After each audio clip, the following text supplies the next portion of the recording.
I need to know everything, who and the what and the where, I need everything. Trust me, I hear what you're saying, but act like it's new what you're telling me.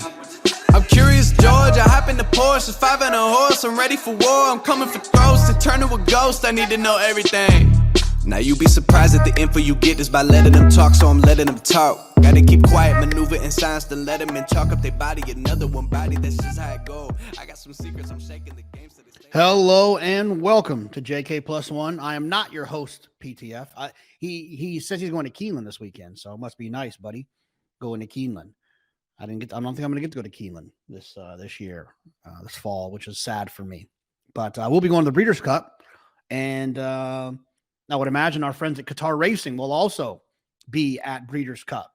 Oh, I forgot to say that I am your host, Jonathan Kinchin. I usually do that. I'm not PTF. I make fun of them. Then I say who I am. And then I talk about our friends at Qatar Racing. It sounds like Caravel's going to run this weekend, is what I've been told. So we'll see what happens with her. I'm excited to see her run and defend her crown in the Breeders' Cup Turf Sprint. I think it's going to be a lot of fun, just considering the fact that she's going to run a little bit shorter, a little bit firmer. I remember the way she was running at Keeneland in the stretch. Just a little bobble here and there on that soft ground. I don't think she appreciated that. So I'm looking forward to seeing her and want to thank our friends at Qatar Racing. I'm really excited today about my guest. It was a lot of fun. Told a lot of good stories. You can understand by hearing him talk why he's had the success that he's had at Eclipse Thoroughbreds. Our friend Aron Wellman with 1A. We started off very quickly fixing that. It's one of the worst things in the world. I feel so bad when I have someone like saved in my phone and I have their name spelled wrong for all this time. And it happened to me with my friend Reagan Swinbank. It's misspelled Reagan, which was tough. It happened to me with Aron Wellman. Doug O'Neill, I found out last week, has 2 L's. What in the hell is that all about? Look, I'm sure it's happened more often than not. Then there's people whose names I don't even try to spell, so I just put them in as their first name with their last initial, because why take the chance of messing that up? So that's my long way of telling you that I had Aaron's name spelled wrong. Let's get into it. Talk about some of these Eclipse horses. Talk about the performances we saw from Locked, Nest. I was reminded of Candied. Oops, my bad. And get with Aron and the run that they're having at Eclipse and the Breeders' Cup that they're looking forward to, and some of Aaron's history as well. So let me shut up. And my friend Aron Wellman. I got to be honest. The first thing I did this morning, Aron, was I changed the way I spell your name in my phone. It's only 1A. Yeah, exactly. That's been a lifelong challenge for me. You know, my parents, I'm not sure what got into their heads when they named me, but the 1A has thrown people for a loop for a long time, but we'll take it. I'd imagine that that Key and Peele bit is probably one of your favorites, right? Aaron. Yeah. Aaron. Yeah.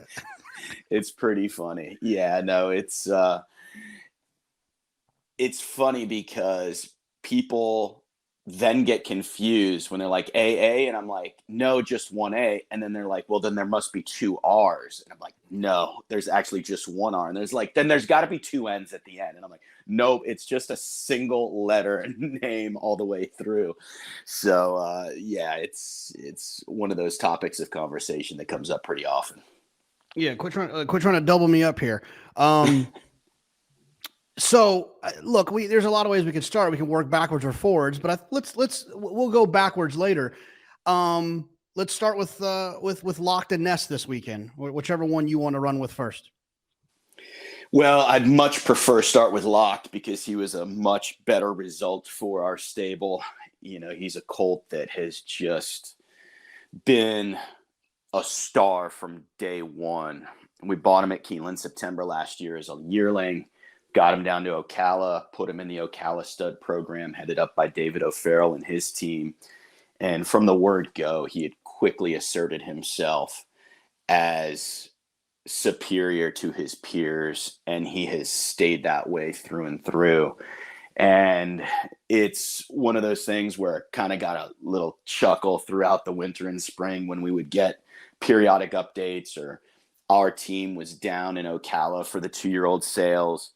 And I distinctly remember one time this spring when the whole Rapoli team was out at Ocala Stud. Todd Pletcher came out. Our team was out there to, watch all these 2-year-olds train. And of course, Rapoli, he's all in, and he's got probably 15 or 20 colts there. And I think Eclipse had 2 or 3. And as these different sets of colts came around training and doing their thing, and David kind of let them open gallop or 2-minute lick down the lane, it was very clear that Locht had separated himself from the pack. So the whole Rapoli team was like, "Where'd you get that colt?" And Todd kind of like gave me this look out of the corner of his eye with a partial wink, like, I think we got something here. So it's been a fun journey with him, and he has just executed the game plan to perfection to this point, from his sprint debut where we gave him a race and an education, galloped out monstrous that day at Saratoga, took care of business with a huge figure break in his maiden going a mile, and then obviously got the job done in impressive fashion in the Grade 1 Breeders' Futurity the other day. So it was a little hairy. It wasn't quite the trip we had drawn up on paper pre-race, but to see him overcome some adversity, get into a dogfight down the lane, and still prove superior was really good to see. And I think it'll serve him very well, hopefully going into the Breeders' Cup Juvenile. It's funny because I was watching the race with my wife, and I was like, I said, "Oh, there's Locht, and it's he's supposed to win the race," and then he was getting the bad trip, and on the turn he made that move, and I said, "Oh wait, dang, he's gonna win." And then about the 8th pole, I said, I bear with me here. I said, "Oh dang, he's gonna lose, but that's okay because I can't wait to bet him in the Breeders' Cup if he loses." I'm thinking to myself, like, it. And then my brain as a bettor starts thinking it's actually better for his price if he runs second here. So I'm fine if he gets beat in the situation because he just ran a huge effort. And who cares if you get the? I'm sure if you could trade a Grade 1 Breeders' Futurity for a Grade 1 Breeders' Cup Juvenile, I know which one you'd pick. So, but then he still found a way to win despite the trip. I thought it was a pretty impressive performance. I guess the one thing that is going to help the price is that the number didn't come back as big as I hoped that it would, based off of the performance. But you also got to think there's some points there to be added to the figure based on the fact that he lost all that ground and he had the trip that he had. Yeah, you touch on a lot of good points here. I'll go back to the trip, and you're exactly right. Jose Ortiz rode a masterful race that I don't think he'll get enough credit for how brilliant it was, because he really had to make a crucial decision going into the far turn. He was chasing a slow pace. He was hung out wide. He probably wanted to save some ground at some point in the race and couldn't do so.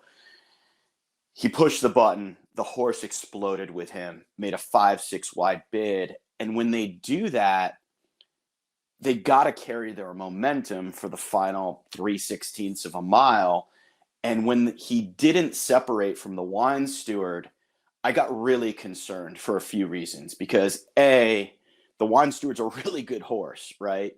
And B, I had seen a couple races prior, Ujiri in the TCA stakes come back on Wicked Halo, who looked like she had put Ujiri away. So I knew that the rail was live that day. And when you saw the wine steward offering resistance and Locht didn't separate himself and start to dominate inside the 8th pole, I was like, well, we got a battle on our hands. And a lot of times, especially with 2-year-olds, you see them get bested. But Jose got after him once or twice right-handed. The horse surged, got the W, put his ears forward at the wire, indicative of a horse that probably had a little bit more left in the tank. So I was really pleased to see him, like I said, overcome some obstacles, get into a battle so that he's battle-tested going into the Breeders' Cup, and still indicate that if needed, he's got a few more gears to call upon. Now, from a gambling perspective, and you and I, we have relatively frequent interaction about, gambling matters, what have you, looking to wager and find some value. I was appreciative of the respect the betting public gave Locked in the Breeders' Futurity, but in no way did I view him as a 3-5 shot against that field on that day. That was a really solid group of 2-year-old colts. He was drawn very wide. And I was thinking the same thing you were thinking. You were thinking from a gambling perspective, okay, if Locke gets beat here, I can't wait to bet him back at value in the Breeders' Cup. And I'm thinking of it as, okay, he might lose this battle, but we're in a great position to win the war ultimately, So it was a win-win in all respects. Yeah, and it's the other thing too that I always have to remind myself of the races there's actually, you can kind of look at it in two ways. You can look at it at what happens at Belmont and Aqueduct as well, is the different configurations, right? We'll talk about Keeneland specifically, but like the fact that it's, sometimes it's a 1-turn mile and then they're going to be running in a 2-turn mile and a 16th in the Breeders' Cup, but also the short stretch at Keeneland. I think it's tricky for different horses. I mean, I think some horses, you have to ask what appears to be the half-mile pole, but it's not the half-mile pole. You have to ask going into the turn because of the short stretch. And I just think that sometimes that can either help or hurt a horse. And so when I'm looking to find a reason, which I'm looking to find a reason with Locked on why he can run faster, you can look to blame, a situation like that. Well, that could be a reason why. Because I just think it's a tricky configuration sometimes especially for young horses. 100%. And that was a concern of ours going into the race, knowing that it was the first wire, the short stretch, and it makes Jose's ride even that much smarter. And he's a horse that is innately gifted. He's got incredible natural ability, but what really could potentially allow him to evolve into a superstar is that he's really wise beyond his years. He's very easy on himself in his training. He's only giving what he's asked of at any given moment. And for a 2-year-old to do what he did on Saturday in the Breeders' Futurity, explode when Jose asked him, get tested, and still surge to victory, to me was very impressive, and it was exactly what we needed. After his debut, when we ran him 3/4 and he weaved through the field after having trouble, taking a ton of dirt, I met Todd on the staircase at Saratoga going down to unsaddle him, and we were watching him gallop out, and I'm like, we ought to think about going to the Hopeful with this horse. And he looked at me right there and then, and he said, there will be a mile maiden at the end of the meet. We will go to the Breeders' Futurity and get him 2 turns, and we will go to the Breeders' Cup. And when Todd Pletcher has that type of conviction and that vision, he takes this seriously and thinks that this is a serious colt. And so far, we've been able to execute the debut, Education, the mile win, and now the Breeders' Futurity. And hopefully we could polish off the season with a championship bid in the Breeders' Cup. Well, now, so those are the warm, fuzzy feeling conversations, the excitement, the happy stuff, the good stuff. Let's talk about the frustrating ones. I was on record. Dude, I gotta interrupt you. You real quick. What about Candied? Go ahead. I mean, she won the Darley Alcibiades on Friday for us too. Nothing wrong with that at all. I was more of a Saturday man. First owner in the history of Keeneland to win the Darley Alcibiades and the Breeders' Futurity back-to-back in the same year. Really? No one's ever done that before? I was told that on Sunday morning, so it wasn't like I dug into the Keeneland annals of history. But yeah, man, I mean, I'm all down to talk about Ness, but we've got one more. No, we can stay warm. We can stay warm and fuzzy a little bit more. Yeah, no, I mean, it was a huge honor to win the race with that filly as well, and to have 2 Grade 1 winners at Keeneland with 2-year-olds back-to-back days and punch their ticket to the Breeders' Cup with all expense paid trip, to the juvenile fillies and the juvenile is huge. And obviously she increased her value exponentially with that W. And she's going to have Tamara waiting for her on her home court in the juvenile fillies. But this filly is really, really good. And for her to win a 3/4 maiden race in her debut at Saratoga and then go win a Grade 1 going 2 turns in just her second start, I think speaks to that So we're pretty high on her, and happy to have the tag team between the filly and the colt for sure. So basically, you got up early this morning because we were recording early for you, California time, because you have a lot of ticket requests you have to work through for the Breeders' Cup, right? I sure hope so. Look, it's an eternity away. We're like 3.5 weeks away, 3+ weeks away from the Breeders' Cup. So I always hold my breath between those prep races and game day.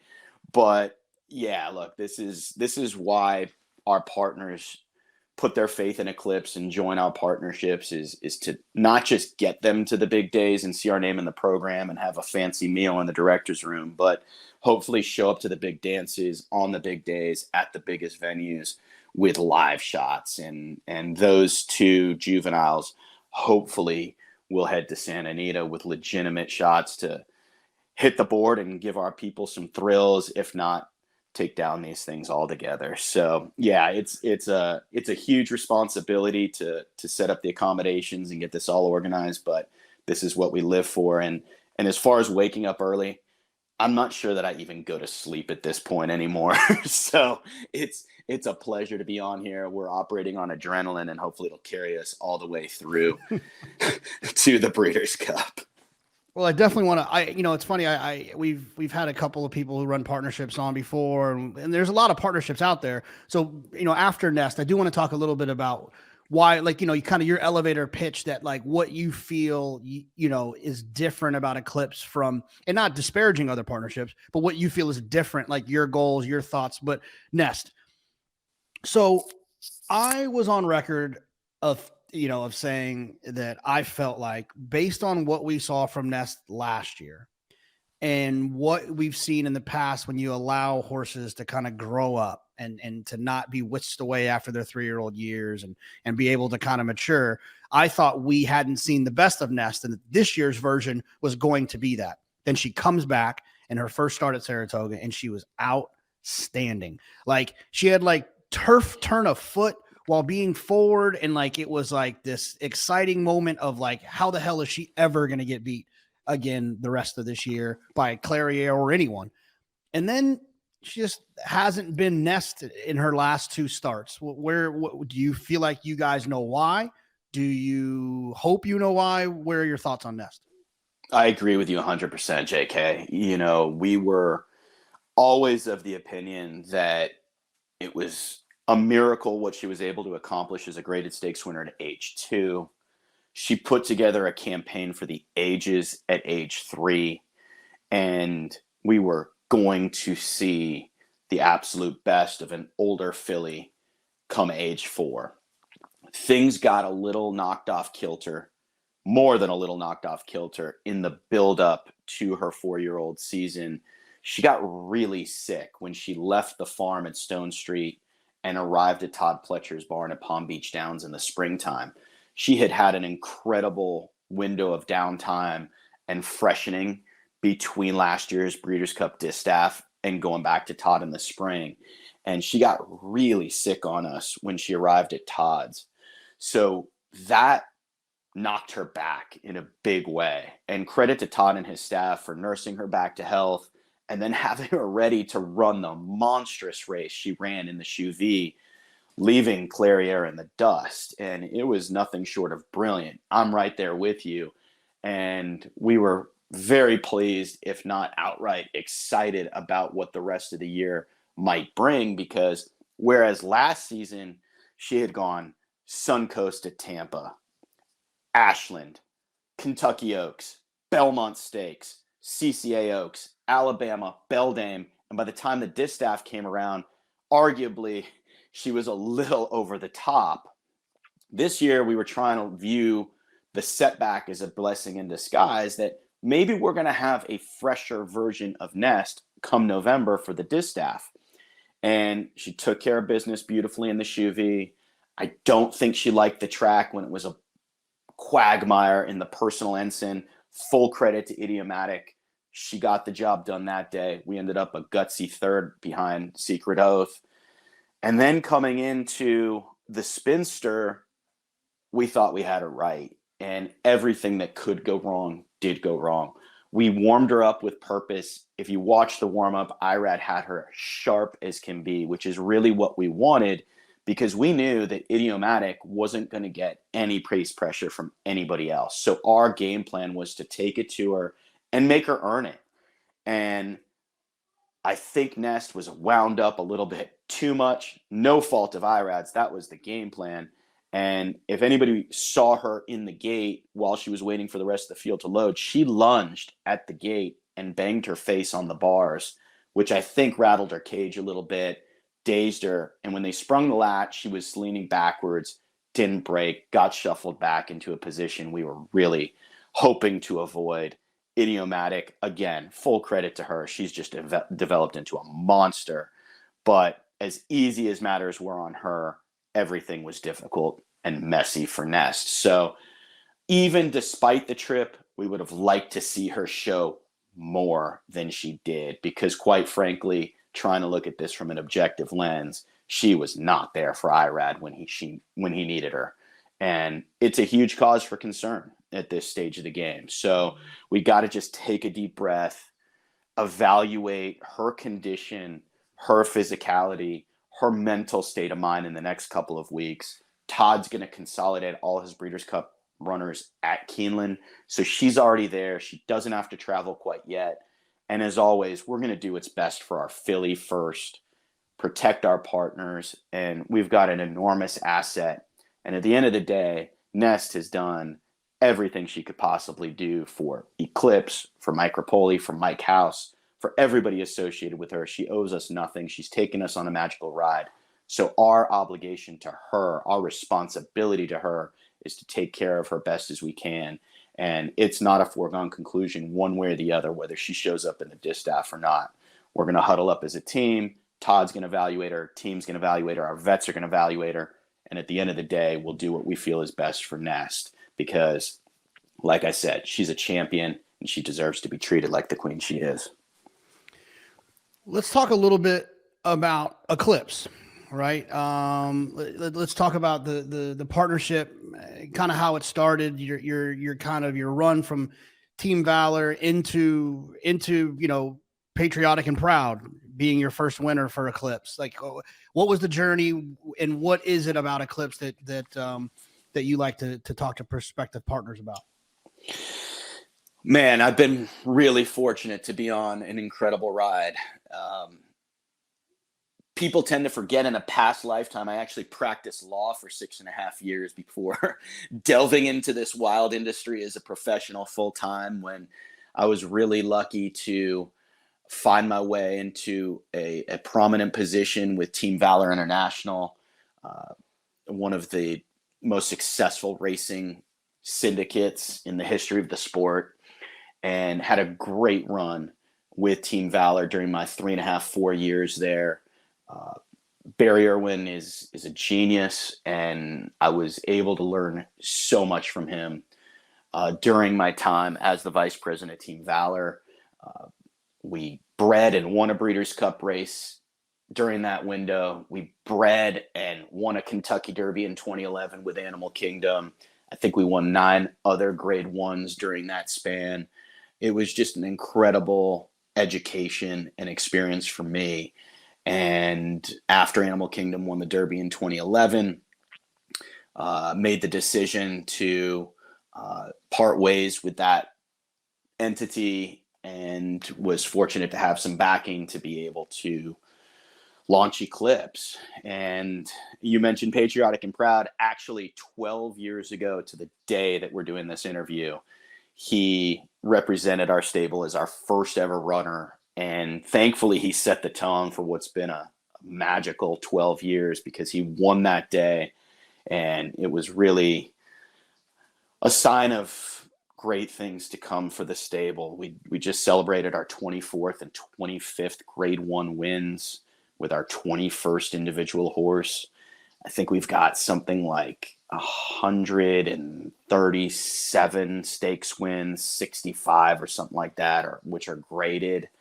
$47 million in earnings. So it's been incredible. We're starting to assert ourselves more on a global scale.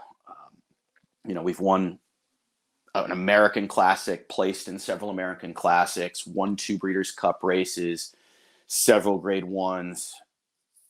We've won an Australian Classic with the Australian Oaks. We've won a Royal Ascot race in the Queen Mary. Our European influence is getting stronger by the year. So we're just really fortunate to have an incredible, loyal, long-time base of clients and customers and partners that have been with us from the get-go and long-standing supporters of our stable and our operation. And of course, there's no greater advertisement than the Baby Blue and Black Silks winning big races on Saturdays. And that allows us to bring in new blood, which is the lifeblood of our business. It's the lifeblood of the industry as a whole. So our base of partners is ever growing, and we're just incredibly appreciative, because without those individuals devoting their hard-earned money towards our program, putting their faith in Eclipse, there are no Candids, there are no Locks, there are no Nests. So it's important that we deliver the results that our partners expect of Eclipse, because we've set the bar very high for ourselves, and it fuels our fire to just continue to deliver those high-end results year in and year out, which is what I really think separates the men from the boys. Lightning in a bottle can be caught once, twice, but to have the big horse or horses on an annual basis, year in and year out, that's really what allows you to make history. And that's what we're in this game for our partners. Is Eclipse more of like a, 100 partners type of group, or 1,000 partners type of group? Which one do you feel like you're closer to? Well, I guess from the outside looking in, I've always just thought, like, without any input, I've just always got the impression that you guys are, this is just my prediction, closer to the larger commitment 100-person group than the smaller commitment 1,000-person group. Am I wrong about that? No, you're spot on. We try to keep ourselves as a boutique exclusive type racing partnership, because we want our partners to have the ability to maximize their experience both on and off the racetrack.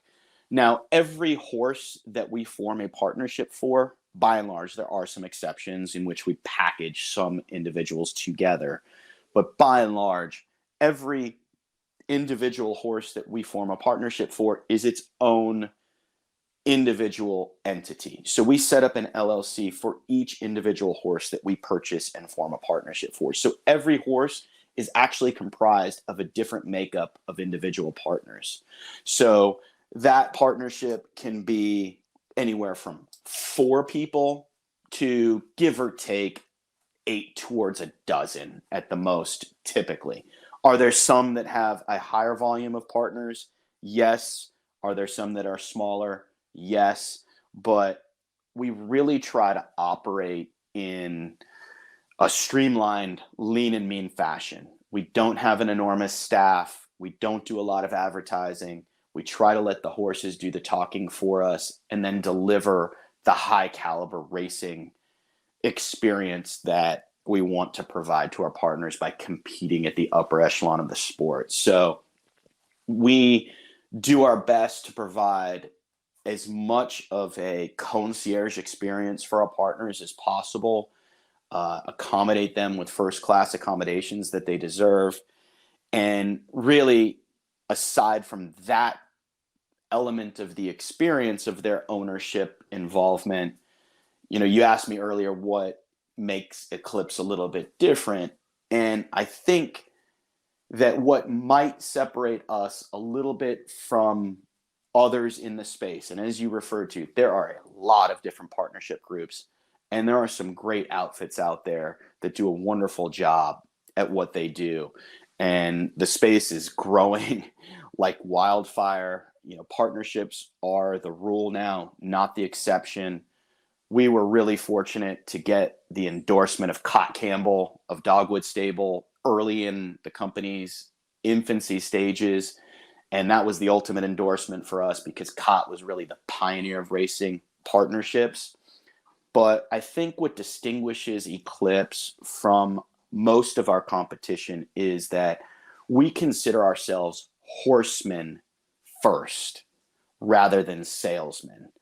And every equine related decision, from the scouting and acquisition of those equine athletes to the development and management of those horses, racing, ultimate liquidation events, if we're creating assets for our partners, that all takes place with me at the top and our team. It's all internal. We don't outsource any of our work to third-party agents that don't have a direct association with Eclipse the company, with Eclipse the stable, with Eclipse the brand. So there's no passing the buck. We have decades of hands-on horsemanship experience that we call upon in every phase of our operation. And I think that our partners appreciate that the horse comes first. I think it allows for them to garner a more sophisticated racing and ownership experience because of that insight that we're able to provide to them through our frequent communication. And at the end of the day, I'd like to think that it translates into the success that we have on the racetrack as well. So maybe that's something that distinguishes us from our competition. And the other layer to that is that we maintain skin in the game right alongside our partners, which I think is a huge factor that people consider when it comes to where they feel comfortable devoting their hard-earned dollars in this incredibly risky endeavor. We retain equity in every single horse that we acquire. We are responsible for our pro rata share of expenses, and we participate right alongside our partners. So every horse we buy pretty much is on the come. We buy it in principle as a company, and we turn around to our partner base and form that partnership while retaining equity. So we put our money where our mouth is. Hopefully we deliver the goods. And, you know, at the end of the day, we've got an incredible retention rate of partners that come back time and again to support the Eclipse program. And for that, we're extremely grateful.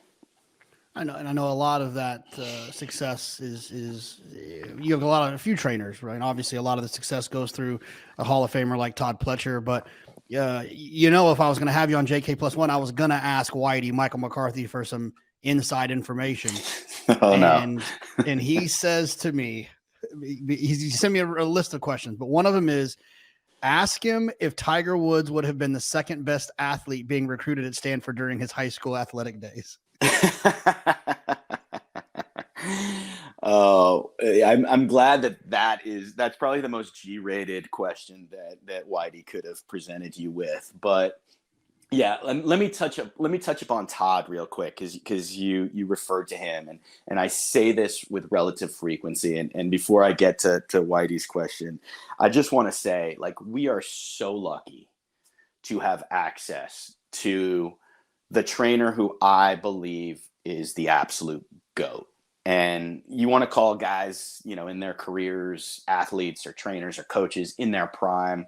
Well, we've had a 12 plus year professional relationship with Todd, and I'm proud to call him a close friend as well. But to have access to a trainer like Todd in the absolute prime of his career, and I don't think there's any slowing down to him by any means, but it's been such an integral part of our success. And a lot of people watch and can appreciate what Todd does from afar, but to be in the inner workings of his operation and see this master at work and have him develop our horses into countless grade 1 winners on the big stage, it's just like watching an artist create a masterpiece. And we're so lucky, and Todd represents our brand, our image so well. He's a family man. He's class through and through. So I just wanted to give a shout out to Todd because he's been so important to Eclipse's success. But as for the question, if Tiger Woods would have been the second best athlete recruited by Stanford during my college days, I was a decent soccer player growing up and had a pretty long list of D1 schools that were seeking my services to play soccer at their universities. And back then, I don't even know what the rules are now, but there were 5 paid recruiting trips to D1 schools that you were allowed to go on. Stanford happened to be one of mine. I completely botched my opportunity to go there. That's a story for another time when I'm wallowing in my sorrow. But I went up to the recruiting trip, and the way Stanford did it at the time was they had all of their athletic recruits from all sports come up on the same homecoming weekend. They played Cal in football. You got to go on the sidelines, so on and so forth. They put on this whole dog and pony show. It was a great deal. And then they do this orientation in their athletic facility where there was like this training gym. And it was basically this huge hardwood basketball court with a bunch of different athletic amenities that you could tap into. And about halfway through the court, there was this huge, canvas curtain that separated, that divided the court in two. Well, they had John Elway do the introductory speech, and we're all in these bleachers in the stands, and everybody's hyped up, and everybody's in awe of this whole situation, and everybody's like, yeah, we're going to Stanford. Great. Everybody's pumped. Well, John Elway does this whole spiel, and he concludes it by saying, and if you need any other reason to come to Stanford and play sports here as a scholar athlete, you look no further than this curtain. And they open the curtain up, and it's Tiger Woods doing putting drills on the hard court floor, which I don't know if you're much of a golfer, JK, but you're enough of an athlete and know sports well enough to know that putting is a very hard thing to do under the best of circumstances, but putting on a hardwood basketball court floor is next to impossible. And we were watching Tiger Woods, whose reputation had already preceded him, drain putt after putt after putt. And it was like game, set, match. Everybody was right there and then committed to Stanford. And it was quite the experience, quite the memory. And Whitey, who's a golf aficionado, gets a kick out of that story. And then he told me to ask you how your baseball career ended when you were at UC Santa Barbara. Oh my God. Yeah, he had to do this. So as I said, I botched my opportunity to go to Stanford, and I was kind of caught between a rock and a hard place because the cocky son of a gun I was at the time, I'd already told every other D1 school that was after me, thank you, but no thank you, I'm going to Stanford. And I was left very late in my senior year of high school without many places to go. So I was like, you know what? I'm going to just ditch this D1 dream, and I'm going to go to UC Davis. I'm going to go be an equine vet. I'm going to practice veterinary medicine on the racetrack, and it's the best veterinary school there is. I can play soccer and baseball at Davis, have a great time, less pressure, and focus on my academics. So I went up there. I realized quickly pre-vet that I was going to have to do like 8 years of math and science after that without even touching an animal. And that was no bueno for me. So I got the urge to go play D1 sports after my freshman year. And I transferred to UC Santa Barbara as a sophomore with a scholarship to play soccer, but no guarantee that I was going to be able to make the baseball team. So I played my sophomore year of soccer season, finished that, and the baseball coach said, hey, why don't you come out and see if you could walk onto the baseball team? So I said, fine. I hadn't touched a bat, a glove, a ball in like 6 months. So the first day I show up at this practice, it was inter squad scrimmage.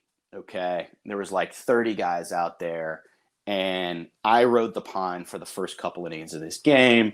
Coach says, Wellman, go in at second base, like into the third or fourth inning. I get a put out. I'm feeling pretty good about myself. Now I'm second up in the inning. We're at bat. And I'm in the on-deck circle. And like I said, I haven't picked up a bat, let alone seen a live pitch, in a minimum of 6 months. So I'm watching this lefty on the hill as the guy that leads off the inning is up to bat. And I'm like, damn, this guy's got some stuff. I don't know if it's just my eye isn't trained to this or what's going on. It's been too long. I'm rusty, whatever. So I'm swinging the bat. I've got the donut on my bat. I'm trying to get some weight, get some bat speed. And I'm watching this guy, and I'm like, this guy is serious. So I finally get up there, and I'm like, okay, just see a pitch, Aaron. Like, you got to just get your bearings here. Comes in with a fastball, and it was mid-90s minimum. Blew it right past me. Corner, outside corner, strike one. I'm like, uh-oh.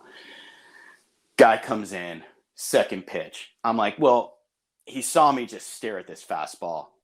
He's going to come with something nasty. Boom. Completely fooled me. Another fastball. I swing. I was probably 4 seconds late on this pitch.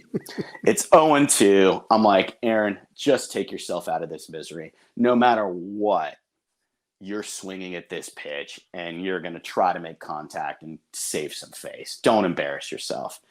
Well, here comes this pitch, and I'm telling you, it starts 4 feet over my head. Now, I am vertically challenged to begin with, so that's not saying much, but this thing came in from outer space and dropped off the face of the earth. And I took a hack, and I missed it by way more than the fastball the time before. 3 pitches, 3 strikes.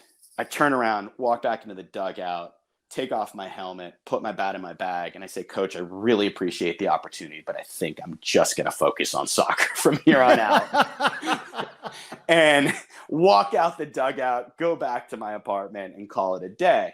Well, little known to me, I soon came to learn that the lefty that was on the hill that embarrassed me was Barry Zito, who ultimately turned out to be, like, I don't know how many times an all-star, I think a multiple Cy Young award winner in the major leagues. So had I known that at the time, that he was like an elite pitcher at the D1 level, I might have stuck it out beyond that one at bat. But it's fun to tell the story that at least I got retired by a proverbial Cy Young award winner. Wow. Yeah, I mean, it's not bad to get run off by someone like that. Yeah, it's a good story to tell. That's funny. Sweet Cat. Talk about Sweet Cat. Yeah, man, that's where it all began. As I said, after the Triple Crown in 2011, we hatched this idea to start this new racing partnership called Eclipse. And of course, I needed to get in the game. You know, we needed to buy some horses and get our colors out there on the racetrack. So, you know, I'm watching every race every day, trying to cover as much ground, scouring the globe for talent. And this 2-year-old filly by Kitten's Joy pops up at Saratoga. She wins first time out, going 5.5 on the grass for Todd Pletcher. And it was a really unique thing because it says Todd Pletcher trainer, Todd Pletcher owner. That wasn't something I had seen often, if at all. So I texted Todd. We had had a good relationship from my days at Team Valor. And I said, hey, getting started. What's the story on this thing? And he says, well, my dad and I bought this filly as a yearling. None of our clients wanted her. We own her. I said, will you sell her? And he says, absolutely. Todd's a fantastic businessman. I call him the corporate cowboy because he could be like the CEO of any major Fortune 500 company. He's equally as good a businessman as he is a trainer, a horseman. So we cut a deal. Him and JJ, his dad, stay in for a leg, I think it is. And man, she represented us in October of 2011 in the Jessamine, ran a giant second, earned her way into the Breeders' Cup, and she was like our second or third runner ever. And we went to the Breeders' Cup Juvenile Fillies Turf. She ran an unbelievable third that day behind Stephanie's Kitten, and I think it was Stop Shopping Maria. Garrett Gomez rode her that day. It was a huge thrill, and Mike McCarthy was Todd's main assistant at the time in New York, and then over to Churchill, which is where the Breeders' Cup was that year. So it really reestablished a link between Michael and I because we had grown up together on the racetracks of Southern California. But when he left to go back east to work for Todd, you know, we had sort of grown apart, had some relationship during my Team Valor days, started to rebuild it. But Sweet Cat was really the start of it all. And it's led to just an incredible ride because we call Sweet Cat the gift that keeps on giving, because it led to an ultimate purchase by the Pletcher family and an interest in Danza, who ended up winning the Grade 1 $1 million Arkansas Derby and was third in the Kentucky Derby behind California Chrome. Michael McCarthy was integral in putting that deal together. He ultimately left Todd. We ended up being the first operation to put horses behind MWM Webbings. And, it's led to just an incredible sort of fraternity between Todd, Michael, and Eclipse that we're just really proud of, and has led to some great success on the racetrack, but also just some great memories that we've forged as friends off the track as well, and our families. You talk a little bit about your kind of your youth in racing, and that was one of the things that Whitey kind of pointed out to get you to talk about. And then just even your bio, you basically you came to the racetrack when you were 8 is when you started, and somewhere along that journey, you developed a pretty significant and serious lifelong bond with Bill Shoemaker. Talk about that day when you were 8, how it started and how it ended with you being so close to Shoemaker.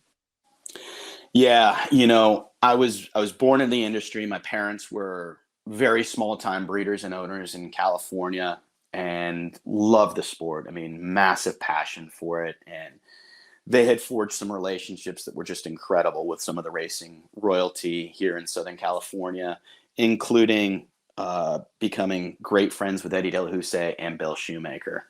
And I was hustling trainers from the time I was 8 years old. Come on, let me muck your stalls, let me walk hots, let me groom your pony, what have you. And it led to a great relationship with Jude Feld, who gave me my first shot, took me to track when I was 8 years old, threw me in the backseat of his Cadillac and put a bunch of old racing forms over my head and snuck me in the back gate at Del Mar. So it led from a really ground up horsemanship experience with my hands on these great animals, which I think is really what has paved the way for our success as horsemen at Eclipse. But in the meantime, Shu quickly recognized that I took this very seriously. For some reason, he was willing to take me under his wing. And at the age of 8, he began taking me a handful of times a year into the jocks room with him, which was like going backstage with, Bob Dylan or some just great artist that had access and was at the top of their game, a true celebrity, a true legend. And Shu was a mentor to me. I idolized him. I'm not sure, I don't want to put words into his mouth, but kind of felt like I was the son he never had, and we just had this incredible relationship where I don't know why I was so lucky to be in the right place at the right time, but I learned so much from him, not just from a horsemanship perspective, because look, Shu was 4'0", 95 pounds. You don't muscle a horse that weighs 1,000, 1,200 pounds with that stature, right? You connect with a horse, you finesse a horse, you identify with that horse to get the run that Shu needed to get out of him. And just watching him day in and day out on the backside, watching him on the back of a horse, you saw the way he communicated with these animals and how to get the best out of them. And it trickled down from the top with him. And he just taught me so many lessons. The one thing I remember so much that I try to apply in my day-to-day business, whether I'm at a sale or I'm trying to do a private deal or determine where to run a horse, he's like, you lose your head, your ass goes with it. And I always remember those words from Shu, among others. But he was just one of a kind. And I'm in my home office right now. I'm staring at a photo of him. We shared a day apart birthday. I was August 18th. He was August 19th. So we always celebrated our birthdays together. I'm staring at a picture of him and I right now. in the Del Mar paddock. I was probably 7 years old. And then I've got a handwritten letter from him on his letterhead for my bar mitzvah celebration. And then one of my most prized possessions is when Shu retired, he gave me a set of his riding pants that on the back of them, it's embroidered Shu. So I've got all that stuff in my home office here, which I treasure. And he was just one of a kind, a legend. And there isn't a day goes by that I don't appreciate my association with him. Yeah, I mean, it's pretty special to have, you know, the introduction into the game, you know, and kind of be brought along by someone of that stature, right? Like someone who's so well respected in the game, and you know, I would think that just the opportunity to be able to just to reach out to him in the infancy of your career, to be able to ask questions and get feedback, I'd imagine that was just, you know, an irreplaceable tool. Incredible. And when I look back on it, you know, we lost Shu way too soon. There's no telling what sort of impact he could have had on the industry as a trainer, because he was on his way to a Hall of Fame training career as well. And I was really young when he passed, but I had some really just incredible experiences with him in the jockstrom. Look, I was there the day he rode Ferdinand in the Malibu. You know, like, it was just incredible stuff. And to see how he handled the pressure of it all was just remarkable. And then I was really lucky because when he took out his trainer's license, I was able to work in his shed row. And it was like walking down the Louvre. You know, at every stall, it was another masterpiece, because the who's who of the racing community supported Shu when he took out his trainer's license. So I was exposed to some incredible horses. But I'll tell you one story that was kind of personified Shu, because I think what was the most important trait that he possessed was he was just patient in every respect. We saw it as a jockey. It was trickling over into his training career. In life, he was just a patient guy.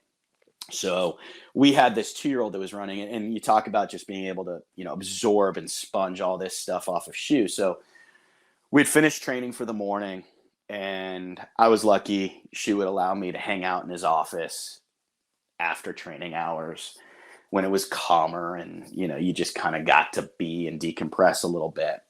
Well, we were running this 2-year-old that afternoon, and Corey Black was riding this horse. And anybody listening that doesn't know who Corey Black is, he was, I think, champion apprentice jockey. I'm not 100% sure about that, but he rode a lot of good horses in his career. He had an older brother, Kenny Black, who was a great talent as well as a jockey. But Corey was a really smart guy, but he was very verbose. He was one of the most talkative individuals you'll ever know in your life. So Corey was riding this 2-year-old, and he stopped by the barn after training to talk to Shu about this race. And so he walks in and he says, "Boss, I want to talk to you about this 2-year-old." He says, "Okay." Corey goes on and he goes, I know exactly what you want me to do, Shu. You want me to warm him up with the pony, get a good warm up in, let him break, but take hold leaving the gate, get some dirt in his face, let it out a little bit about the half-mile pole, let him get some confidence, start to make my move around the far turn, and then really pick him up down the lane and gallop out." And Corey, I probably abbreviated that explanation by about 50%. And she was just sitting there staring at Corey after this diatribe of what he wants him to do, or what he thinks he wants him to do. And Shu just very casually, perfect timing, turns to Corey and he says, "How about you just let him get some dirt in his face?" And that's just Shu personified. And, you know, it's like those little lessons with such a few amount of words that have stuck with me my entire life. Yeah, that's outstanding. It's you know, it's just funny because, you know, I think that this game, people try to make it significantly more complex because there's so many different variables. There's so many different things that could happen, but you know, you start riding races or training horses or constructing pick six tickets or whatever it is, and you or buying horses at the sale, and you start trying to incorporate every single possible variable. It's almost like paralysis by analysis. You know what I mean? It's like, no, how about just get some dirt in his face, and that's all I needed you to do. Exactly. You know, Aaron, it's funny, like looking back at some of the horses that you guys have had, like the idea that, you know, to me, it's always like these syndicates and these groups and partnerships. It's a lot about like just kind of the racing experience and like, you know, getting people and allowing people to kind of own a piece of a professional team vibes and getting out to the races. But you guys have actually put a handful of horses in stallion barns, which it doesn't always go hand in hand with what you would expect from a lot of partnerships, you know, Taprit, obviously, Aloha West, who was a very impressive winner of the Breeders' Cup. I would imagine that goes a long way for you and for the team and being able to kind of see some of the horses you campaigned continue on as stallions. Very much so, JK. When somebody contacts us, I make no bones about it. You cannot look at this as a traditional financial investment that you're looking for an ROI or to profit from, right? You have to go in with the psychological perspective that this is purely entertainment value, right? You're taking a budget to Vegas for the weekend and you expect to lose every penny, but you're going to have a damn good time doing it. And if you happen to get lucky and win and come home breaking even or making a few bucks or making a score, great. But that's not your expectation going in, because owning racehorses is the single riskiest financial venture you could ever get yourself into. So I want our people to have the right mindset. I want them to go in with a realistic expectation of what the output is going to be. The cardinal rule is 1 out of every 10 racehorses that you buy will be a success. And success isn't just defined financially speaking, right? It can be experiential as well. We like to pride on ourselves that we deliver at a much higher rate than that 1 out of 10 times, but I'm still going to be wrong way more than I'm going to be right when it comes to selecting purchasing horses. Okay. So usually people that have the wherewithal to be able to invest in racehorses have been very successful in their day jobs, in their real lives. They're not used to this ratio of watching their horses run 10 times. And if you're competing and producing at a Hall of Fame level, that means you're winning 2 out of 10 times, right? You're at 20% wins. But what that also means is that you're walking out of the racetrack having watched your horses run, most likely 8 out of 10 times having lost. It takes a certain personality to be able to tolerate that level of failure, right? So you have to adjust your perspective and your mindset going into it. So I want to make that very clear that we are realistic about the manner in which we want our people to go into an Eclipse partnership. But after that, we take it very seriously. Yes, do we have to lay the foundation that this is an entertainment value, disposable income venture? 100%. But once you're in, we treat every penny of yours as if it's our own. As I said, we participate in the partnerships alongside of our group, but we try to create assets for our partners along the way so that every time a new Eclipse partnership opportunity comes up, they're not digging into their pockets to write a fresh check. Hopefully, and a large part of our strategy has been rooted in fillies, right? We believe that a good equine portfolio that's able to stand the test of time and really sustain itself for the long term, you have to be predominantly based in fillies. And we have this moniker that we think we've earned, #Eclipse Fillies. Over the years, really our bread and butters have been the Carolinas of the world, the Illuminants of the world, the Feathers of the world, the Paves of the world. You know, these incredible fillies, Nest, of course, Valiance. The list goes on and on and on. Sharing, you know, Queen Goddess, I could reel off tons of fillies, that these ultimately evolve into 7-figure assets that we liquidate upon the dissolution of their partnerships. And that allows guys to play with some house money. Now, to your point, when we do take swings on colts that could potentially evolve into stallion prospects, that's fulfilling the pipe dream, right? That is the pie in the sky, knock it out of the park, grand slam that we hope to provide our partners with. Tappert, of course, stands at Gainesway. Aloha West at Millridge. Independence Hall is at Windstar Farm. There's been a few others. Danza was at Spendthrift. Kappa Stone at Adena Springs. War Correspondents at Calumet. We've got some regional stallions as well. Destin, Gretzky the Great, those kind of horses. Yeah, those go a long way.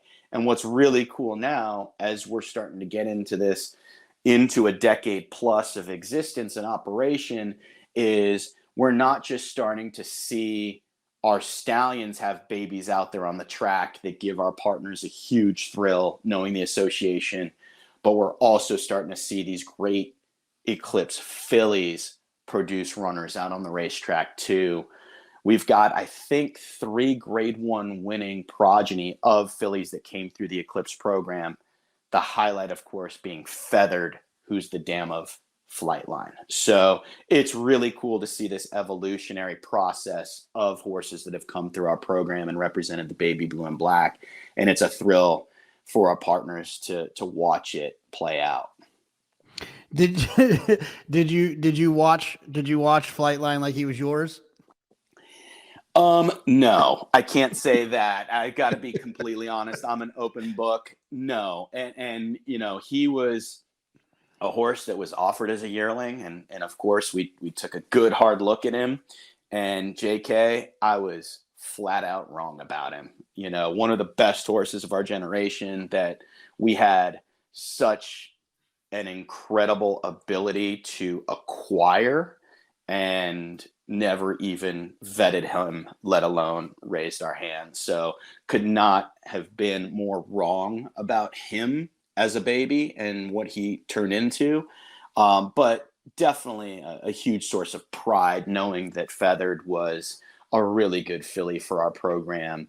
And look, it's only an advertisement for the quality that comes out of our program, because the commercial market, the major players looking for top caliber broodmare prospects, can turn to us and know that we have a reputation for not just campaigning and racing great fillies, but these fillies can carry their brilliance on through their progeny. So I thought John Sadler and everybody connected with Flightline did that horse an incredible justice and service, the manner in which he was managed and campaigned and treated. So kudos to them every step of the way, and a great sense of pride for us. Sneaky race that you know, you're having a bad day, you pull up YouTube and you watch, and then also in whichever order you want, the one that just really got away. Oh man. Whew. I always say we learn from our failures way more than we do from our successes. So it's one of those things where the defeats definitely stick with you more than the victories. But you know, I think some of our craftiest plays, Carolina winning the Acorn really sticks out to me as one of our first really marquee victories. She won a Grade 1 on the day that American Pharoah won the Triple Crown at Belmont. You know, she hadn't even run in a stakes, and for her to win the Acorn, such a prestigious race, I thought we were pretty sneaky that day. Danza winning the Arkansas Derby at 46-1 or whatever he was, off a bad allowance, third at Gulfstream in one race as a 3-year-old. I thought that was pretty sneaky. You know, I'll throw those races on as little pick-me-ups from time to time. As far as those that got away, you know, I saw an interview a long time ago with Jerry Hollendorfer, who's Hall of Fame trainer, of course. And somebody asked him, who was the best horse that you ever trained? or who were the best horses that you ever trained? And he said, the best horses I ever trained, you never heard of because they never made it to the races. And we had a similar type experience with a horse that actually made it to one race. And I thought was probably the most naturally gifted animal we had ever been associated with, by the name of Montauk, a medaglia to Oral colt that broke his mate in October of his 2-year-old year at Belmont on Champagne Day. And I think he won off the screen by like 12 geared down with Johnny for Todd. And we thought that he was the next coming. And he unfortunately suffered a career-ending injury shortly thereafter, and we never got to see the best of him. But he's kind of the one in the back of my mind that I always say to myself, what if this horse had managed to stay healthy? Because he had that sort of Flightline aura about him. I would never compare him to Flightline because Flightline did it, and nobody's ever really heard of Montauk. But he was a TDN Rising Star in his debut, and we thought the sky was the limit. And I just kind of lie awake at night thinking, I wonder if I'll ever get my hands on a talent like him again. What, you guys got him at a 2-year-old sale?